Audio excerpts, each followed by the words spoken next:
Some original plans for WrestleMania 42 are already hitting reports, so we'll see what that's about. We'll also check out what's new with Triple H, Bianca Belair, and more. Starting things off with yet again another big potential permanent change to the structure of the WWE post-show event for premium live events. Over the last few years, WWE premium live events were followed by a traditional press conference, similar to other sports. The press conference featured big superstars from that specific event going up there and answering questions in the room that was full of wrestling media and personalities. This structure would end with Triple H reading some stats about the event, giving his thoughts on everything, and then opening up the floor to any questions at all. But once some hotter and more controversial topics started coming into play, the press conference with the wrestling media was fully scrapped by WWE. The post-show was then turned into a panel of WWE personalities talking about the event with a group of fans standing behind them, and the superstars and Triple H would still appear on the panel, but they're talking with other members of the panel and no more outside questions from the wrestling media.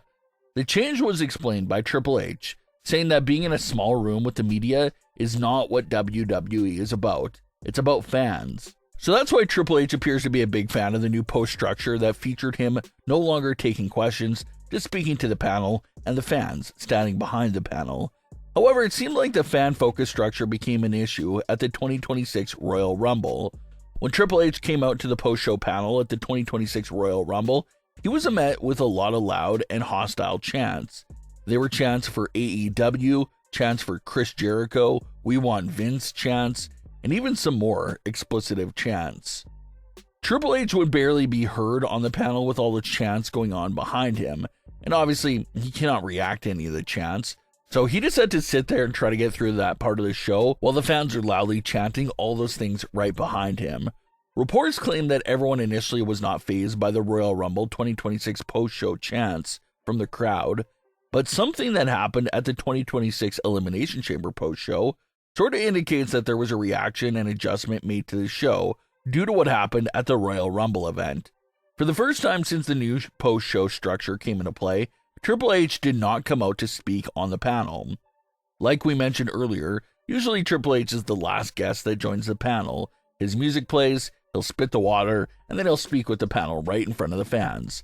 But there was no physical appearance from Triple H at the Elimination Chamber post-show.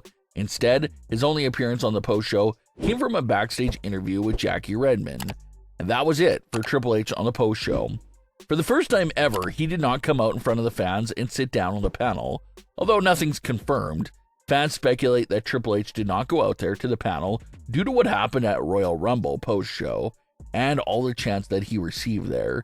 In order to prevent that from happening again, Triple H did a backstage interview to avoid whatever crazy chants the live crowd would have thrown at him at the post-show.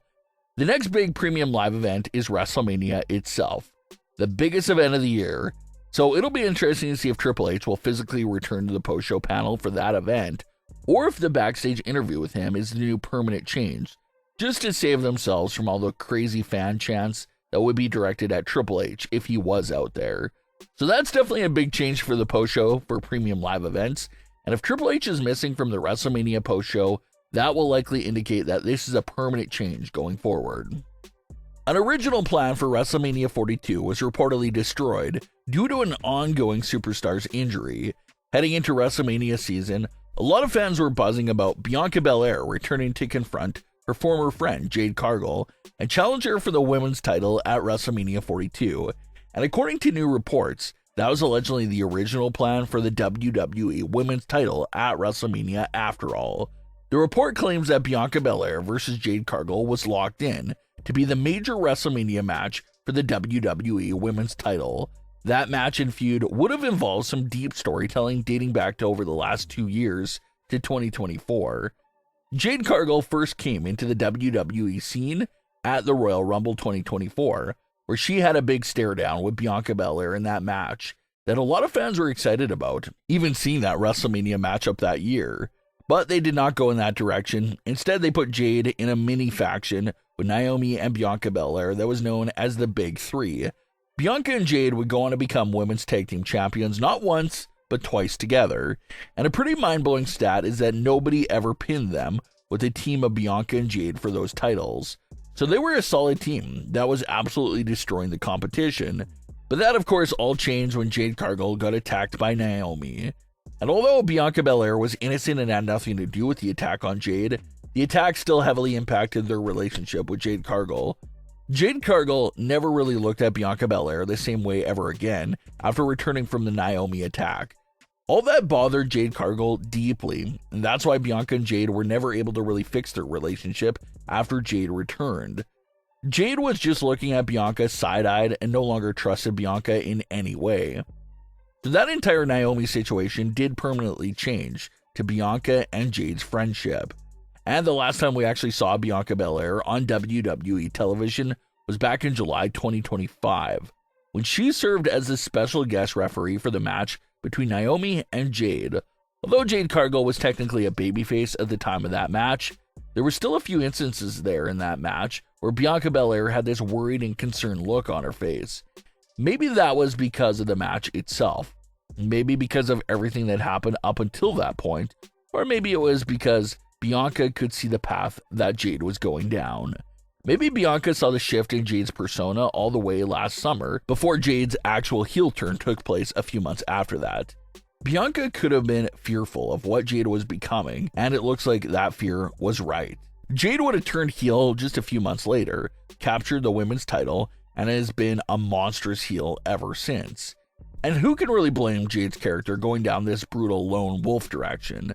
The woman was attacked by her best friend Naomi, and her tag team partner Bianca Belair moved on from her instantly without a second thought.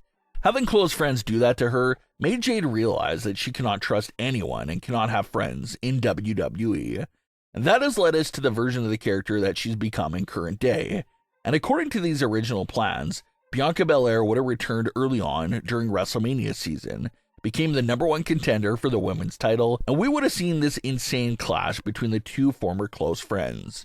Bianca would have likely took jabs at Jade for what she had become, and Jade would have mentioned how bad of a friend Bianca was after the entire Naomi attack. Just this deep story behind it, the women's title being on the line, and of course the big dream match itself taking place for the first time ever on the WrestleMania stage. That would have been a sight to see right there. This did not become reality because of Bianca's ongoing complications with her hand injury.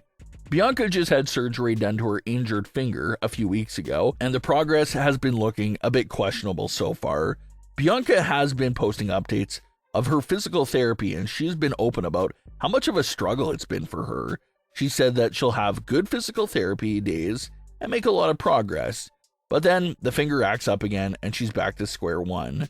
So it's been an ongoing struggle for Bianca, and it looks like we're still far out from seeing her return to the ring.